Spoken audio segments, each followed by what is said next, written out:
Hola, ¿qué tal? Bienvenidos una vez más a La Hora de Leer. Me da muchísimo gusto que estén aquí acompañándome el día de hoy. Hoy quiero hablar de un cuento en específico que se llama Catedral, del gran cuentista norteamericano Raymond Carver.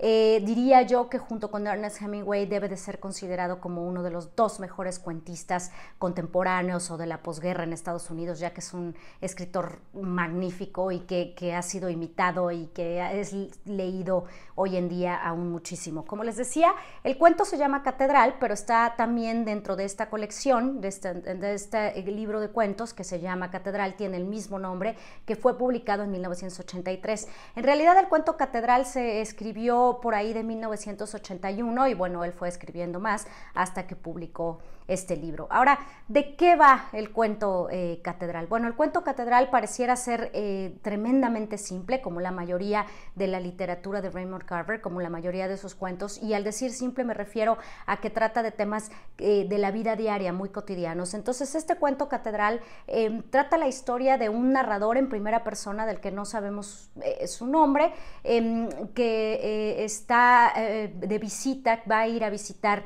a una antigua amiga que en su segundo matrimonio se casó con un hombre ciego que se llama Robert. Y básicamente esa es toda la anécdota, eso es todo lo que pasa durante el cuento. El cuento es extenso, pero no por eso se convierte en algo, en una lectura aburrida o que se quede en algo repetitivo. Y la historia va sobre esto, es este narrador en primera persona que va a visitar a su amiga con su esposo ciego y ellos se sientan, bueno, primero a comer, después platican un poco, toman una copa y mientras están ya en la sobremesa o digamos en la conversación después de la cena, la esposa se va a dormir y se quedan platicando Robert, quien es el esposo invidente, con el narrador en primera persona y entonces él le dice, pídeme que escriba, que pinte algo y entonces él le dice, ok, en su posición bastante arrogante, te pido que dibujes una catedral. Y él es un hombre ciego, pero bueno, aún así dibuja una catedral extraordinaria que obviamente se va a convertir en una gran revelación para este narrador en primera persona.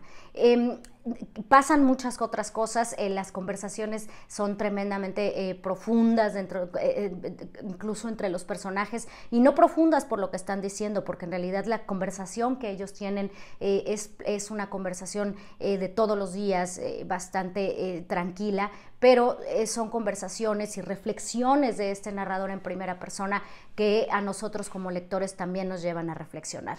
Ahora, ¿por qué es tan impactante este cuento? ¿Por qué es considerado uno de los mejores de Carver? Y yo diría incluso que es su mejor cuento. Bueno, porque incluye los grandes temas de la literatura de este autor y además incluye los grandes temas de la literatura de la posguerra en Estados Unidos y de lo que los autores querían hablar porque era lo que estaba pasando en la sociedad.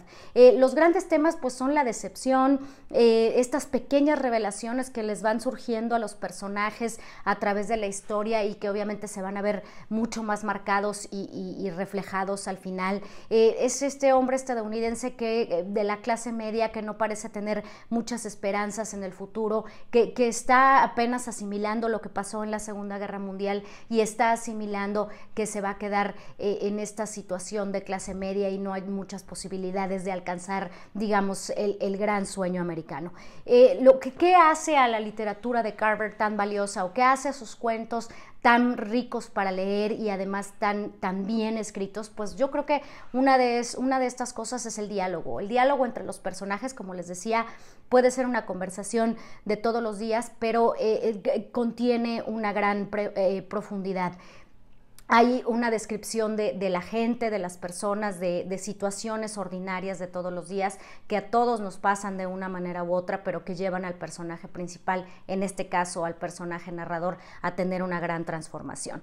Ahora, Raymond Carver pertenece a este tipo de literatura que es conocida como el realismo sucio. El realismo sucio, este es un nombre que les dio la revista Granta en los 80s y bueno, pertenecen pertenecen un diverso grupo de escritores como Tobias Wolff, Angela Carter, Ann Beattie. Hay muchos autores de este rango de edad que pertenecen a este realismo sucio, que es precisamente esto que les decía, ¿no? Situaciones de todos los días en un lenguaje bastante simple, pero que nos van a reflejar la decepción y el poco optimismo que puede estar en el hombre o el ciudadano de la clase media norteamericana de la posguerra. Entonces, ¿qué hace especial también a esta historia? No quiero revelar totalmente lo que sucede, pero bueno, específicamente en Catedral hay sí una revelación para este personaje narrador, pero también hay una reflexión sobre el arte, ¿no? Él le dice, bueno, quiero que me dibujes una catedral, y obviamente Robert, cuando está dibujando esta catedral, pues va a pensar en cómo hacerlo y va a ir describiendo, porque él, al ser ciego, pues solamente tiene las palabras para describirle lo que va dibujando y lo que va haciendo. Entonces también es una reflexión sobre el arte. También es muy clara la distinción que hace Carver entre la diferencia que existe entre ver y observar, ¿no? No por nada Robert es un personaje que no puede ver, porque eso también nos está reflejando algo, nos está diciendo algo. Ahora, ¿por qué le dice que dibuje una catedral? Pues no le dice nada más que lo haga por su complejidad, ¿no? Por lo difícil que pudiera ser dibujar una catedral, y sobre todo para Robert. Lo que Carver está haciendo es utilizar el símbolo de la catedral, donde puede haber algo más allá que ver, donde hay una luz, donde hay algo que pudiera dar un poco de rayo, un poco de rayo de luz y de optimismo para esta sociedad contemporánea. Entonces, bueno, no es gratuito que el personaje le pida que dibuje una catedral y que esté incluida como el símbolo principal y el título de este cuento.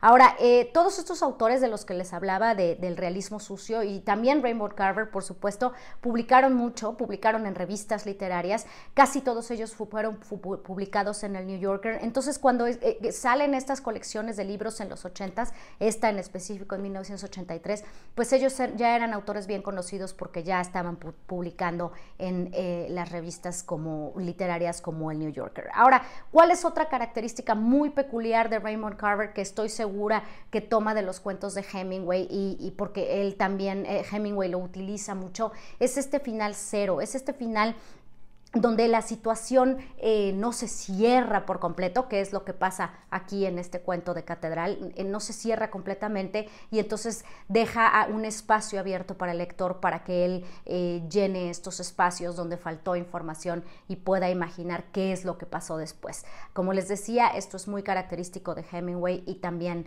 obviamente lo va a hacer con la literatura de Carver. Después de esto, bueno, y antes también publicó muchísimos libros. Carver es un autor que escribió infinidad de cuentos. De hecho, pues ha sido también recordado, es un autor que tiene mucha influencia en el arte contemporáneo. No olvidemos, por ejemplo, en la película Birdman de González Iñárritu, cuando la obra de teatro, perdón, que ellos están representando, que ellos están ensayando para representar, es de lo que hablamos cuando hablamos de amor, que es un cuento de Raymond Carver, del que ya podremos hablar también más adelante. Y así, ¿no? Hay muchas referencias a sus cuentos y a su literatura en el cine y en la literatura contemporánea. Entonces es un autor que ha tenido mucha influencia en los autores más jóvenes, por decirlo así. Ahora, dentro de esta colección también está un cuento que me gusta mucho, que se llama El tren, que es de una mujer que está en la sala de espera de una estación de trenes, esperando para subirse, y empieza a observar a una pareja que parece estar discutiendo también ahí en la sala de espera, pero ella pues lleva una pistola en la bolsa, y así empieza el cuento. Entonces te intriga porque quieres saber por qué trae una pistola y por qué amenazó a un hombre un poco antes con esta pistola. Entonces, bueno, Carver, les digo, es una influencia para el arte contemporáneo y para la literatura contemporánea. Es un escritor extraordinario, y les recomiendo que lean toda la colección, pero bueno, si no, Catedral, que es su cuento más famoso, su cuento más importante, y que sí definitivamente muestra el gran escritor que es Raymond Carver. Espero que les haya gustado este video, y nos vemos la próxima en La Hora de Leer.